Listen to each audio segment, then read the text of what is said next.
Good morning. Welcome to Top of the Morning by Mint, your weekday newscast that brings you five major stories from the world of business. It's Tuesday, March 11th, 2025. This is Nelson John. Let's get started. Ola Electric's ambitious expansion, 4,000 physical stores in just 2 years, has hit a regulatory roadblock. A recent report revealed that 95% of these showrooms lack the trade certificates required to display or sell unregistered two-wheelers, triggering transport department raids, store shutdowns, and vehicle seizures across states. The law mandates every auto showroom to display a trade certificate for unregistered vehicles, says Hans Kumar, a former transport official. Yet internal documents indicate Ola sporadically applied for certificates only after facing regulatory scrutiny. Ola, however, has dismissed the report as quote-unquote misplaced and prejudiced, claiming compliance at its distribution centers but sidestepping questions about its stores. Meanwhile, its stock fell 4% on March 10th, adding to a 60% slump since its August IPO. Beyond regulatory troubles, Ola is battling layoffs, launch delays, and declining market share as rivals Bajaj and TVS surge ahead.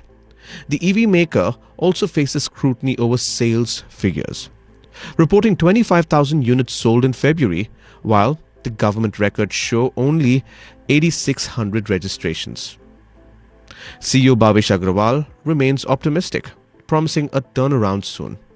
But with mounting legal and financial pressures, Ola's road ahead looks anything but smooth. When Spotify entered India 6 years ago, the music streaming space was already crowded. Global giants like Apple Music and Amazon Music were battling it out, while homegrown players like Gaana and JioSaavn dominated. Questions loomed. Would Indians pay for music? Could Spotify stand out? Fast forward to 2025 and the landscape has shifted. Gaana has lost ground, while Spotify has surged, boasting 91 million unique visitors and 46% year-on-year growth in total listening hours. Its secret? A hyper-local strategy, curated regional playlists, flexible pricing, and an artist-focused approach. India was our 97th market and we are here for the long game, says Amarjeet Batra, MD of Spotify India. That game has worked. Over 70% of streams now come from local artists, yet monetization remains a challenge, reports Shadma Sheikh. Subscription rates in India are a fraction of those in the West, and artists still struggle with low payouts. Spotify has transformed India's music habits, but can it turn listeners into paying users? That's the billion-dollar question. Digital bank Jupiter is facing a leadership shakeup as 3 senior executives resign amid a company-wide restructuring. Among them, Prithviraj Tejawat, Business Head Investments, and Vivek Agrawal, Operations Platform Head Investments, are planning to launch a new startup focused on wealth management and AI, sources said. Ashta Sood, Director Products, has also stepped down, though her next move remains unclear. Jupiter's founder and CEO Jitendra Kumar confirmed the exits but dismissed any layoffs. We encourage entrepreneurship. 16 to 17 companies have emerged from former Jupiter employees and we continue to support such initiatives, he said. He added that the company routinely optimizes its structure to align with growth plans. Founded in 2019, Jupiter has grown rapidly in India's neobanking space, offering digital banking and lending services, reports Priyamvada C.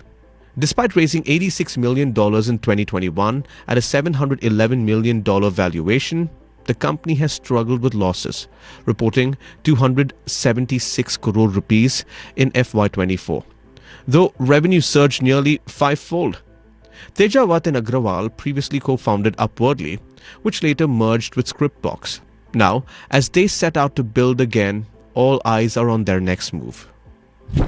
Schneider Electric is gearing up for its next phase of investments in India with a fresh capital expenditure plan set to be announced soon, says Deepak Sharma, MD and CEO of Schneider Electric India. The company's ongoing 3,200 crore investment cycle is nearing completion, with 3 new plants already in progress.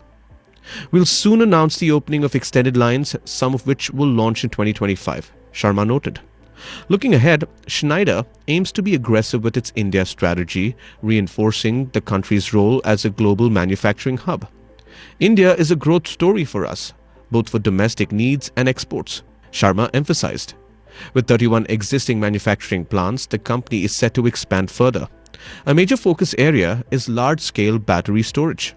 While Schneider currently makes small power backup systems, it now plans to develop high-capacity storage solutions crucial for India's renewable energy push as the country's battery ecosystem is evolving. With India targeting 500 gigawatts of non-fossil fuel power by 2030, Schneider's move could play a key role in stabilizing the energy grid. Former Olympian and national badminton coach Pulela Gopichand has sparked a debate by cautioning parents against pushing their kids into sports unless they're financially well off. His concerns? The staggering cost of training and the lack of long-term career opportunities for most athletes. Parents of aspiring sports stars are spending lakhs annually on coaching, traveling, equipment and physiotherapy, with little financial support until players reach the elite level. Tennis player Tisha Khandelwal's parents, for instance, shell out 45 lakh rupees a year for her training in Australia. Chess player Vedant Panesar spends 3 to 3.5 lakhs per tournament in Europe, chasing improvement rather than earnings. Government support often kicks in only for top-tier players, leaving young athletes and their families to bear the burden. Even for those who make it, the earnings disparity is stark. Cricket and football offer lucrative leagues, but most other sports struggle to provide financial security.